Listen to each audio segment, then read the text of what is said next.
अस्सलाम वालेकुम दोस्तों, इन वक्त असां ज़िले शिकारपुर के तालके हेडक्वार्टर गढ़िया सीन में मौजूद आहियूं, जिते पूरे मुल्क जी पाकिस्तान पीपल्स पार्टी जो 58वां यौम तासीस मल्हायो पियो वञे। उन हवाले सां कोट दुरानी गढ़िया सीन ते ज़िले जी मेन तकरीब आहे। इन वक्त असां सां मौजूद आहिनि पीपल्स पार्टी तालके गढ़िया सीन जा सदर गुलाम मुस्तफ़ा मंगी साहब जन। सही गुलाम मुस्तफ़ा मंगी साहब, प्रोग्राम के हवाले सां छा तैयारियूं आहिनि, कॾहिं प्रोग्राम थींदो, कहिड़े क़िस्म जा महिमान अचनि?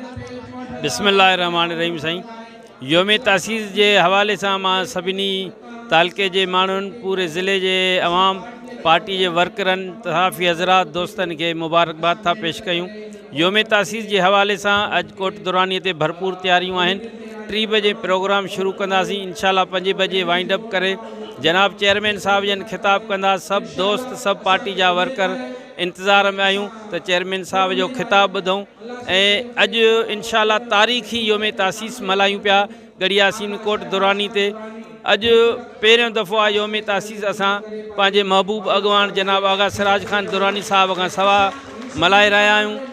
ख़ुशी भी आहे पर इंतहाई गम भी आहे, पर उन गम के असां पीपल्स पार्टी की ताकत में तब्दील करे इंशाल्लाह साबित कंदासीं। 14 तारीख़ ते आगा शहबाज खान दुरानी साहब के खटराए तीर के निशान ते ठप्पा हणी इंशाल्लाह कामयाबी माणे पूरी दुनिया के ॿुधाईंदासीं तो पाकिस्तान पीपल्स पार्टी कल भी मजबूत हुई गढ़िया सीन तालके में, अज भी मजबूत है, आइंदा भी मजबूत रहंदी इंशाल्लाह। अच्छा मंगी साहब, इन में तकरीब के अंदर छा एहतमाम थियल आहे, कहिड़े क़िस्म जा महिमान किथों किथों अचनि?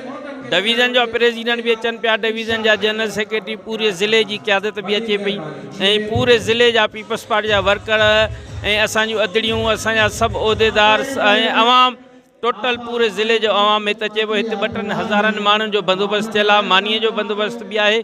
सभिनी दोस्तनि खे हिते सभिनी खे घुराए इहो पैगाम ॾिनो वियो आहे त योम तासीस के हवाले सां जेके ख़ुशियों सां मल्हाए रहिया आहियूं उहे इंशाअल्लाह ताला उहे सिंध में त मिसाली हूंदो। हीउ ज़िलो पहिरें नंबर ते आहे ऐं योम तासीस जो मक़सदु ही इहो आहे त शहीद भुट्टो पंहिंजे जाननि जा नज़राना ॾेई पूरे ख़ानदान इहो साबित कियो त रोटी कपिड़ा और मकान जो जेको नारो हयोसीं उन ते अमल कंदे जामे शहादत पीतो ऐं उन जे जानसार जनाब आगा सिराज खान दुरानी साहब जन भी उन ते अमल कंदे हमेशह पीपल्स पार्टी सां गॾु रहिया। ऐं अवां ॾिठो त पीपल्स पार्टी जे बुनियाद विझण खां वठी अॼु ताईं हीअ ग़रीबनि जी पार्टी आहे, ग़रीबनि खे रोज़गार मिले थो। ऐं हिते ख़ुसूसन पूरे पाकिस्तान में मगर पूरे सिंध में जो पीपल्स पार्टी की हुकूमत है, सभिनी माण्हुनि जा मसला हेठी सतह ते हल थियनि पिया ऐं सभु माण्हू असांजा पार्टिसिपेट कनि पिया। माण्हुनि जी सभिनी दोस्तनि जी वॾी महिरबानी। Thank U sir. अच्छा मंगी साहब, हीअ जेका मेन स्क्रीन आहे हिते जेका उनजी छा वजह आहे, छा या स्क्रीन आहे असांजो चेयरमैन साहब जन खिताब कंदा 5:30 बजे या स्क्रीन लॻाई आहे सभिनी माण्हुनि जे लाइ त उहे आराम सां वेही ॾिसी सघनि। महिरबानी।